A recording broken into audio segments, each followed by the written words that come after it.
masih ada tugas besar yang kita laksanakan, tidak hanya seputar tahapan yang sedang berjalan sebenarnya.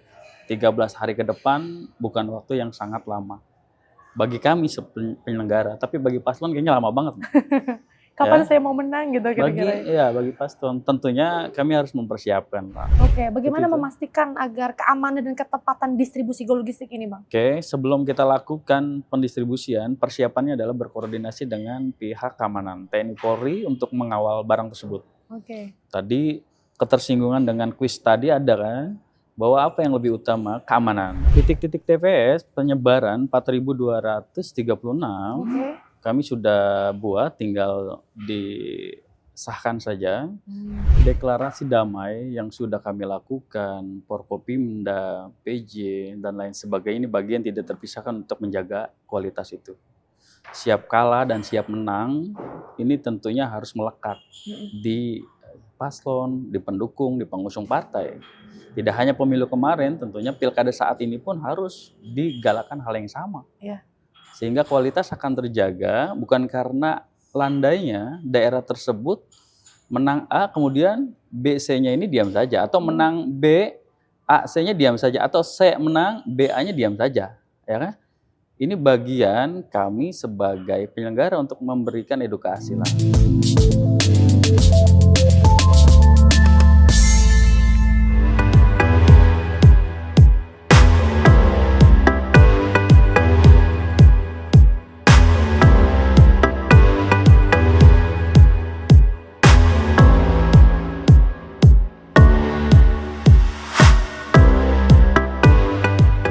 Assalamualaikum warahmatullahi wabarakatuh. RJ Setia, jumpa lagi bersama saya Resi Maulida dalam podcast Unjuk Bicara Bukan Sekedar Bicara.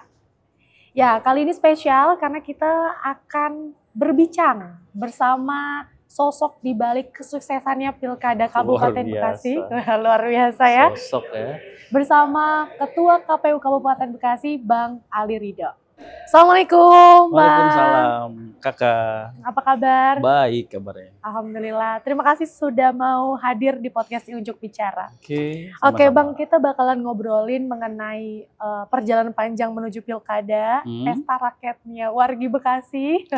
Dan tentunya kita juga akan menggali lebih dalam mengenai tantangan-tantangan, kritik, ataupun catatan-catatan yang perlu dinotis dari KPU sebagai penyelenggara Pilkada. Karena sebelum ini kita sempat Bang, publish di sosial media. Ada banyak pesan cinta yang perlu saya sampaikan kepada Bang Ali Ridho.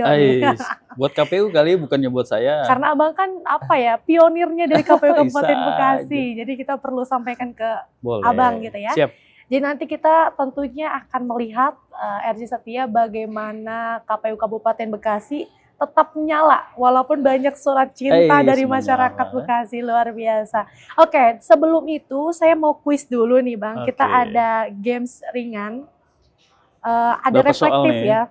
Sederhana, paling 5 atau 10 lah ya. Good. Jawabannya cepat, tinggal pilih aja. Ya atau tidak. A atau B gitu. A atau B gitu ya. Atau disebutin redaksinya juga boleh. Wajib cepat jawabnya ya Bang ya.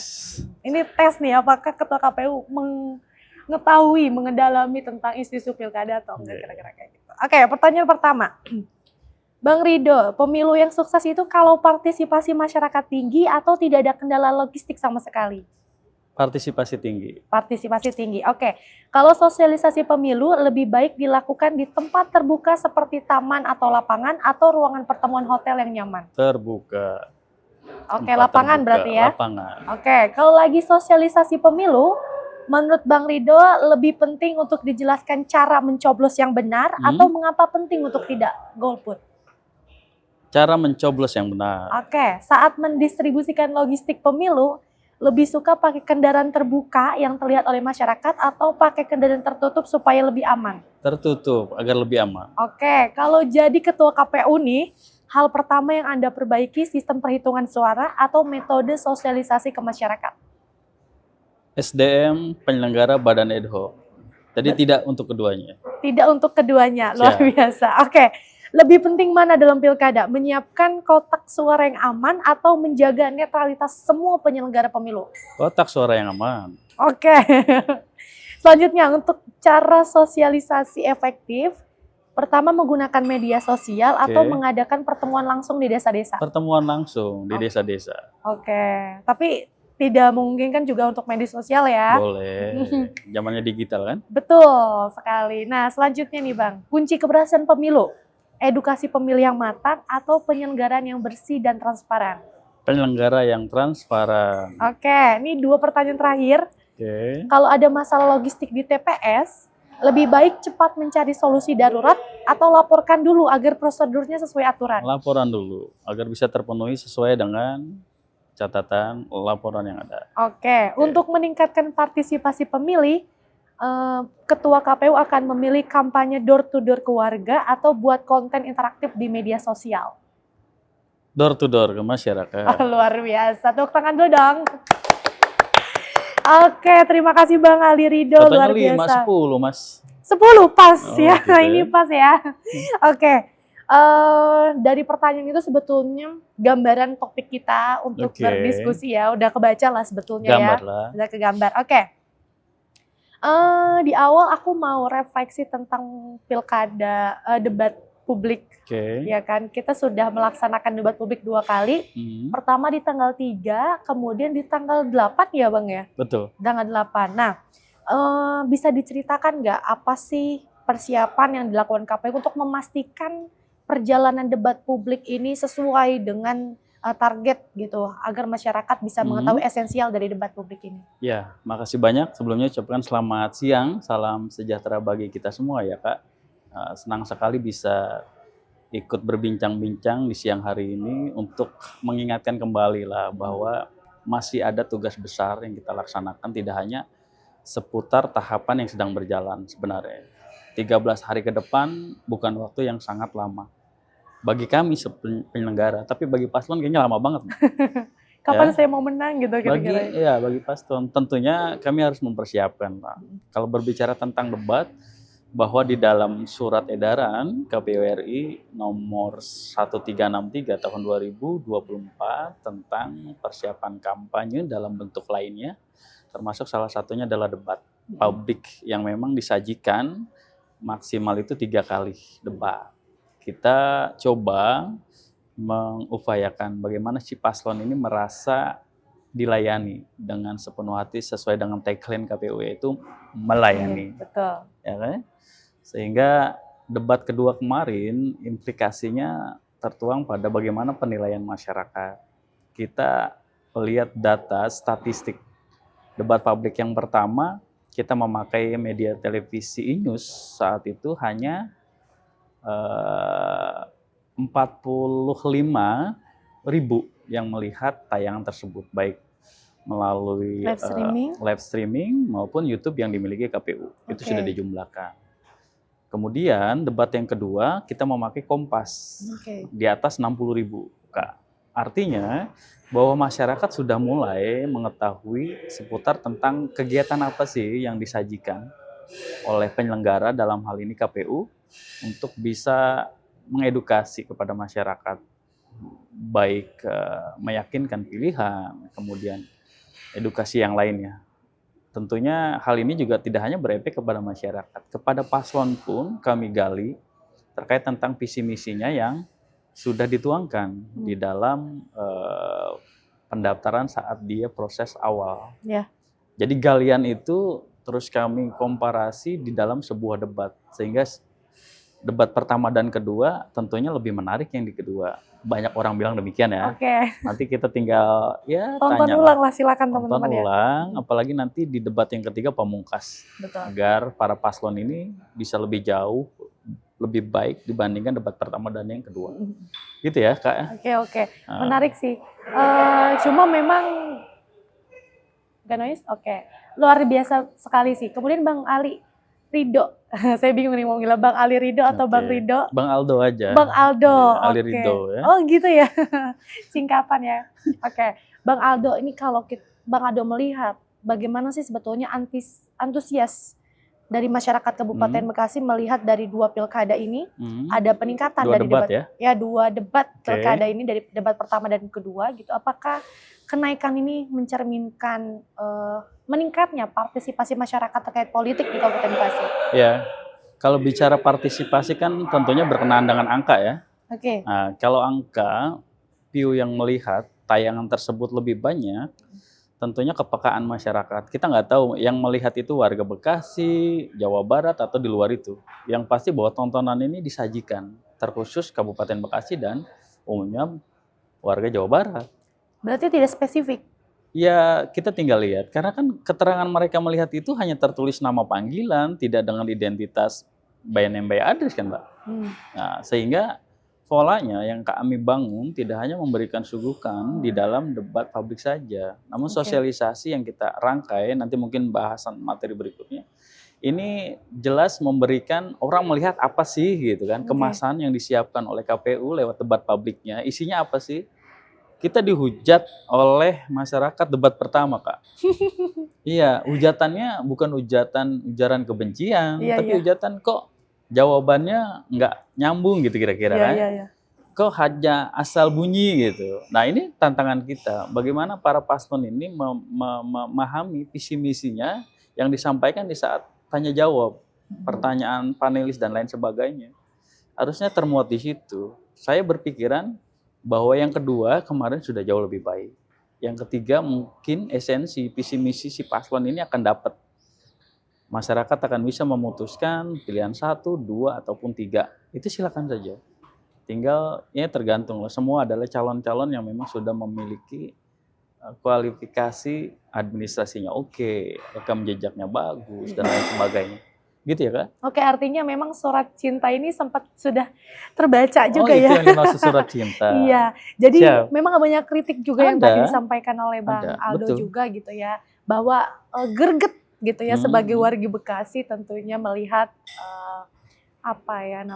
proses dari debat tersebut, mulai dari proses penyampaian waktu dari bupati, kemudian wakil bupati, ini harusnya terpisah biar kita tahu bagaimana karakter mereka dan lain sebagainya. Kemudian terakhir ngomongin debat, apa sih yang sedang dirumuskan, dirancang mengenai debat terakhir, debat ketiga gitu Bang, yang lebih spesial gitu untuk warga Bekasi? Dalam debat ini memiliki subtema yang sudah difasilitasi oleh KPRI. Ada 6 subtema yang dirangkai menjadi 3 kegiatan. Mau tidak mau 2 tema itu kita jadikan satu di dalam satu debat. Esok yang ketiga itu tentang persoalan masyarakat dan cinta NKRI. Jadi skalanya agak lebih global ya. Nasionalis ya. General, lebih nasionalis. Jadi dituntut bagaimana peran pemerintah daerah berkontribusi terhadap negaranya. Jadi tidak hanya substansi memikirkan persoalan yang ada di wilayah. Ini sangat menarik. Dan titik tekannya kami berpesan kepada panelis untuk membuat soal tidak jauh kajiannya dengan subtema yang sudah ditentukan, agar sasaran dan si paslon ini bisa menjawab dengan baik. Gitu kira-kira. Kalau dalam pembuatan soal itu Pak, dalam panelis tersebut gitu ya, ada nggak sih keterlibatan dari KPU untuk request dalam penyusunan pertanyaan dan lain sebagainya gitu? Sepenuhnya kami percayakan kepada tim perumus atau panelis dalam hal ini terkait tentang tema yang akan disajikan, yang penting nggak jauh dari situ. Karena se-Indonesia sama. Hak prerogatif mereka ya? Hak prerogatif mereka. Oke, dari 2 debat nih, Abang tertarik dari paslon yang mana nih? Rahasia dapur lah ya. Iya dong. Kalau jawab di sini repot. Nanti kalau yang lain setuju, yang nggak setuju kan jadi bahaya. Ya. Silakanlah teman-teman atau masyarakat bisa memilih mana yang terbaik.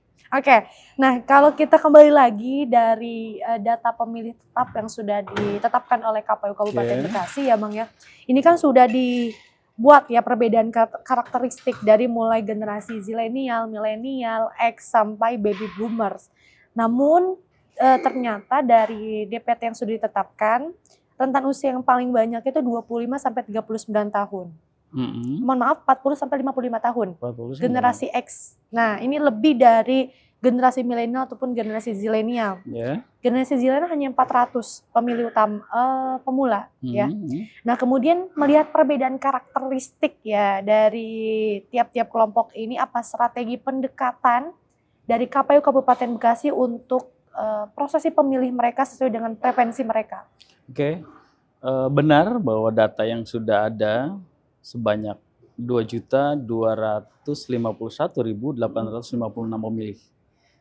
Bahasa kami untuk memfasilitasi mereka baik dari sosialisasi, kemudian keikutsertaan mereka agak lebih dominasi kepada pemilih pemula kemarin yang akan kita fokuskan.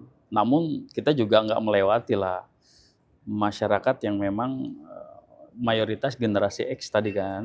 Generasi X ini penting. Kenapa? Karena melihat dengan siklus yang ada, sepertinya mereka akan ketinggalan jika tidak mengikuti dunia arena digital yang sekarang kan. Generasi zilenial milenial dulu ya. Tapi mereka pasti punya lah alat komunikasi Android yang memadai. Facebook ya mungkin. Iya, Facebook, kemudian media-media sosial lainnya, paling tidak mereka nggak ketinggalan. Hanya mungkin proses penggunaannya saja lebih apik kepada generasi Z-nya, ya kan? Sehingga ini dipandang perlu kami memfokuskan turun ke bawah untuk menata bagaimana generasi Z ini ikut juga memberikan kontribusi, karena catatan secara nasional ini kan dominasinya ada di generasi Z. Kalaupun tadi di Bekasi ini masih di bawah 30% lah, namun juga hak mereka untuk diberikan informasi yang utuh pun harus kami siapkan. Gitu ya. Oke, luar biasa sekali ya nih. Kemudian kalau kita lihat dari waktu, 13 hari lagi kurang lebih menuju pada pesta demokrasi warga Bekasi khususnya dan umumnya seluruh warga Indonesia gitu ya Bang ya. Apa sih yang menjadi fokus utama persiapan dari KPU sendiri menjelang tanggal 27 November? Ya, yang pertama selain kita menghabiskan sisa satu debat pamungkas, yang ketiga kami juga fokus kepada logistik. Karena pemilihan kepala daerah tanpa logistik tidak akan bisa berjalan. Nggak mungkin mereka mencoblos pakai kertas koran, ya kan? Logistik ini kan ada logistik inti dan logistik pendukung. Inti ini kan bagian yang tidak terpisahkan harus ada dan nggak bisa diduplikasi sembarangan. Contoh surat suara, kotak, ya kan? Form sertifikat ini nggak bisa. Kalau yang lain, alat tulis, kemudian alat pencoblos, buka, bilik, dan lain sebagainya mungkin bisa ya. Oleh karena itu kami fokus betul bahwa per tanggal 21 November kami akan segera turunkan logistik ke kecamatan-kecamatan. Waktu kita tinggal 13 hari, 5-7 hari kita fokus untuk distribusi. Sampai H-3 barang ini kita pastikan sudah sampai ke teman-teman PPK, PPS, dan KPPS. Bagaimana memastikan agar keamanan dan ketepatan distribusi logistik ini, Bang? Sebelum kita lakukan pendistribusian, persiapannya adalah berkoordinasi dengan pihak keamanan TNI Polri untuk mengawal barang tersebut. Tadi ketersinggungan dengan kuis tadi ada kan, bahwa apa yang lebih utama? Keamanan. Tidak bisa kita lakukan dengan alat terbuka, bak dan lain sebagainya, pasti rapat.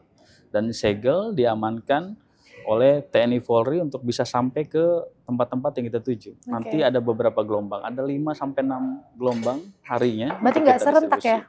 Enggak, karena kita utamakan daerah yang di hulu, daerah utara. Yang paling terjauh Muara Gembong, Cabang Bungin kan. Terus wilayah selatan itu kita ambil dari Bojongmang, Serangbaur, Cibarusah, gitu kan, daerah perbatasan. Sehingga di saat nanti ada kekurangan logistik, kuantitinya akan dicatat untuk dilengkapi, masih spare waktu lah buat mereka. Daerah mana terbanyak masyarakatnya, Bang? Daerah terbanyak Tambun Selatan. Tambun Selatan. Ada 5 sih yang terbanyak menjadi catatan kita: Tambun Selatan, Babelan, Cibitung, Cikarang Barat, dan Tambun Utara. Dari 23 kecamatan, 5 inilah yang menjadi fokus kita. Tidak hanya logistik, penghitungan dan rekapitulasi pun harus kita pastikan. Betul. Perlu dikawal ya. Karena biasanya ramai-ramai ini menjadi situasi yang paling rawan. Betul, Kak. Oke. Jadi Setia, sebelum saya lanjut topik pembahasan kita bersama Ketua KPU Kabupaten Bekasi, saya perlu informasikan bahwa hari ini kita berbincang di Hotel Harper Cikarang. Jadi buat RJ Setia yang mau cari tempat-tempat ngobrol gitu ya, tempat-tempat sering-sering saya dan juga Bang Aldo ini gitu ya, sambil ngopi, makan di sini, boleh banget langsung aja kunjunginya di Hotel Harper Cikarang. Dan jangan lupa follow Instagramnya @rakyatjabarofficial. RJ Setia balik lagi di topik ujuk bicara, bukan sekedar bicara, ngomongin logistik bersama Ketua KPU ya. Kalau kita lihat sekarang itu November udah masuk bulan hujan ya, sampai Desember musim hujan, bulan hujan. Nah, ini nggak menentu ya di Cikarang, walaupun Cikarang ini masih jarang, nggak terlalu sering seperti kota-kota lain, tapi tidak bisa diprediksi kapan hujan turun, kapan nggak. cerah, kapan mendung, dan sebagainya. Kemudian saya baca berita Bang, TPS-TPS itu rawan dari kebakaran, ya. Selain banjir, kebakaran, ini baru banget saya baca tadi, makanya saya mau tanya bagaimana nih Ketua KPU memastikan agar TPS ini aman dari bencana alam atau bencana yang tidak diduga gitu ya, seperti kebakaran itu sendiri, Bang. Per tanggal 7 November 2024 kami melantik secara serentak di 4.236 TPS, yang hampir kurang lebih 28.000 plus 9.000 karena ditambah Pak Pansung ya, atau Linmas. Jadi kami memberikan arahan kepada PPK untuk disampaikan kepada PPS agar KPPS bisa menerima informasi bahwa lebih diutamakan untuk membuat TPS ini di daerah terbuka. Jadi di saat nanti ada post major bakaran, kemudian banjir, ini gampang dievakuasi. Itu satu catatan. Yang kedua, kalaupun pakai ruang tertutup, ini dipastikan bahwa datarannya tinggi, atapnya bagus, nggak bocor. Kemudian juga instalasinya harus dirapikan, jangan sampai berita yang tadi masuk kebakaran dan kebanjiran ini bisa terjadi. Kan gak enak juga ya. Iya, makanya itu. Kita sudah antisipasi itu. Kalau yang lain sih saya pikir teman-teman KPPS karena kemarin juga mengikut sertakan terlibat di KPPS Pemilu, tentunya sudah memiliki pengalaman lah. Hanya tinggal mengingatkan saja. Ini kan masih ilanat ya sifatnya, pengumuman gitu, arahan. Nah, kemudian apakah sudah ada survei untuk titik-titik setiap TPS gitu Bang? Itu adanya rawan, atau survei penentuan titik-titik TPS gitu di setiap wilayah, itu apakah ditentukan oleh KPU sendiri atau dikembalikan oleh PPS? Titik-titik TPS penyebaran 4.236 kami sudah buat, tinggal disahkan saja berlandaskan kepada TPS pemilu kemarin. Kalau pemilu kemarin TPS-nya berjumlah 8.417, sekarang hampir separuh. Artinya masih ada titik-titik yang sama yang kita pergunakan. Ya kan, di luar titik-titik yang tidak dipakai karena kan komposisinya jauh.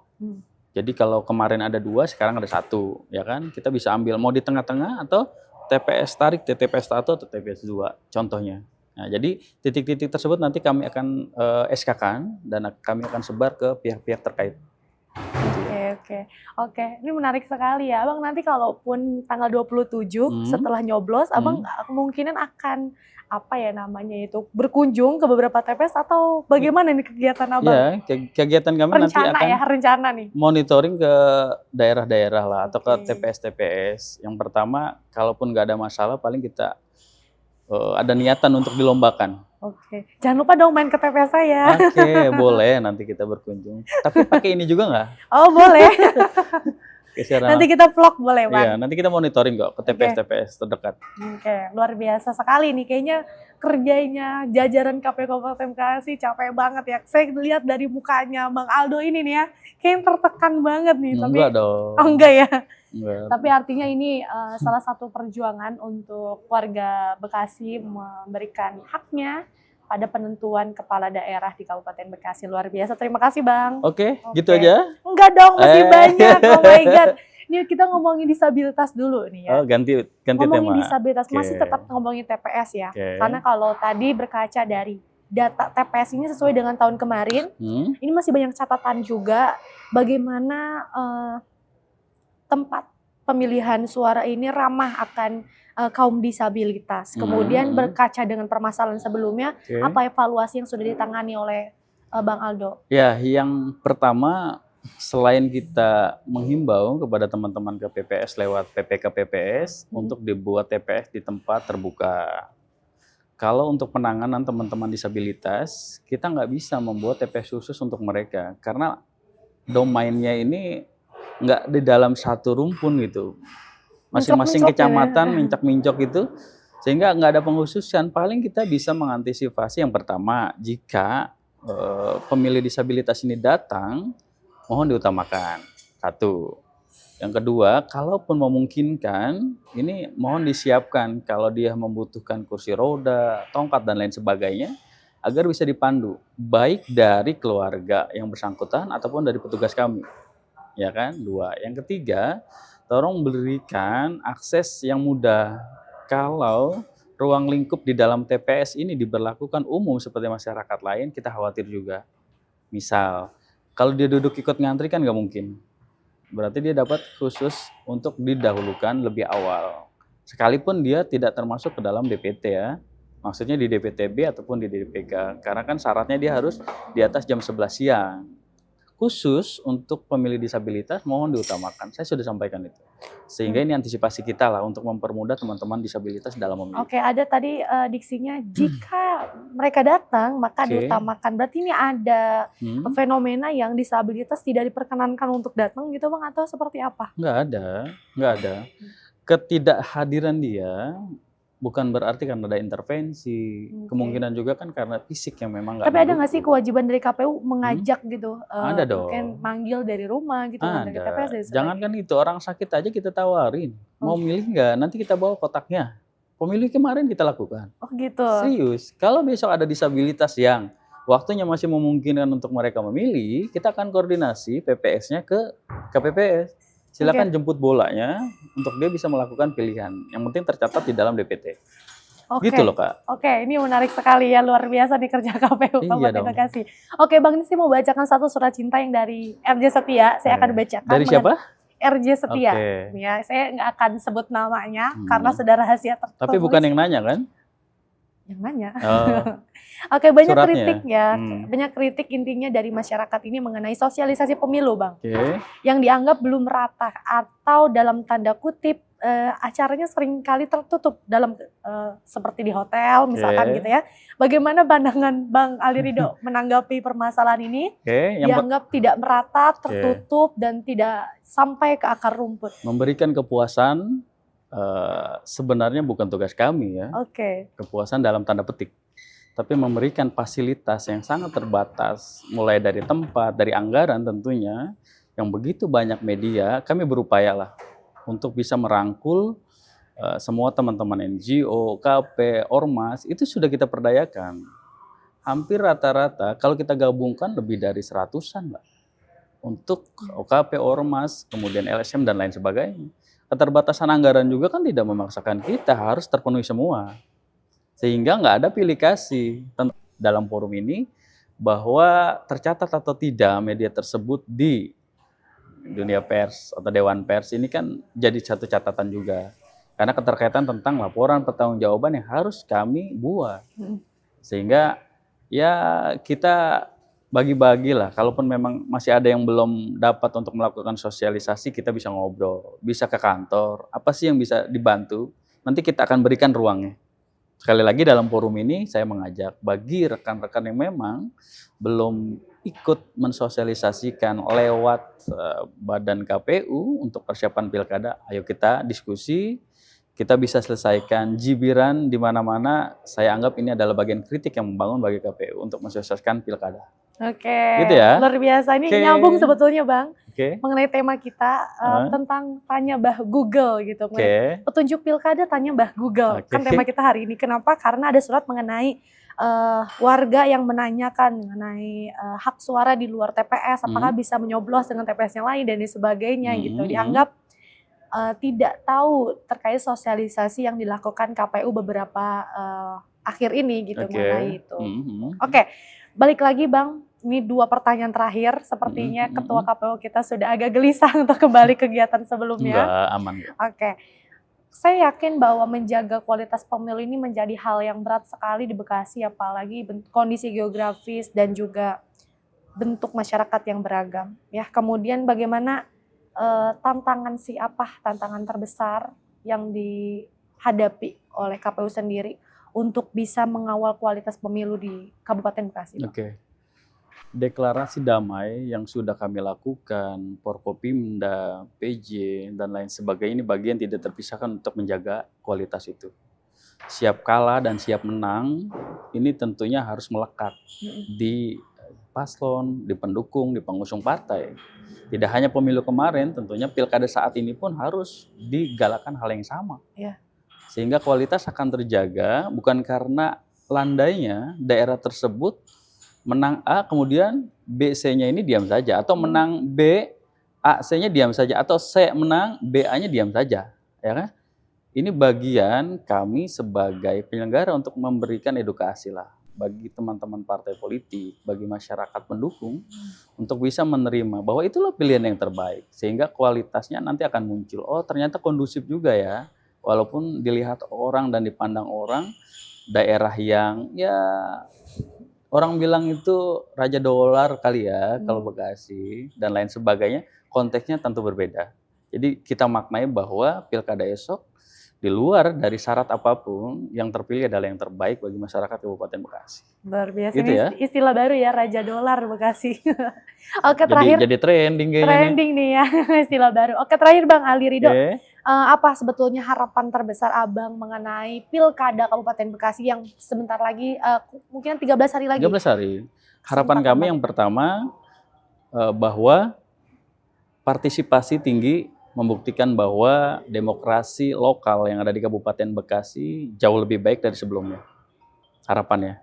Yang kedua, untuk para kontestan yang sedang bertarung, serta pakai etika berpolitik yang santun agar terciptanya kondusivitas masyarakat Kabupaten Bekasi. Seperti itu. Luar biasa sekali, terima kasih Bang Ali Ridho atas waktunya. Sama-sama Kakak. Di tengah tantangan yang ada, semoga KPU Bekasi tetap menjaga demokrasi ini dengan menyala di Kabupaten Bekasi, luar biasa. Terakhir, saya Resi Maulida dan narasumber kita, Bang Ali Ridho, Ketua KPU Kabupaten Bekasi, pamit undur diri. Terima kasih, sampai jumpa di podcast selanjutnya. Assalamualaikum warahmatullahi wabarakatuh. Assalamualaikum warahmatullahi wabarakatuh.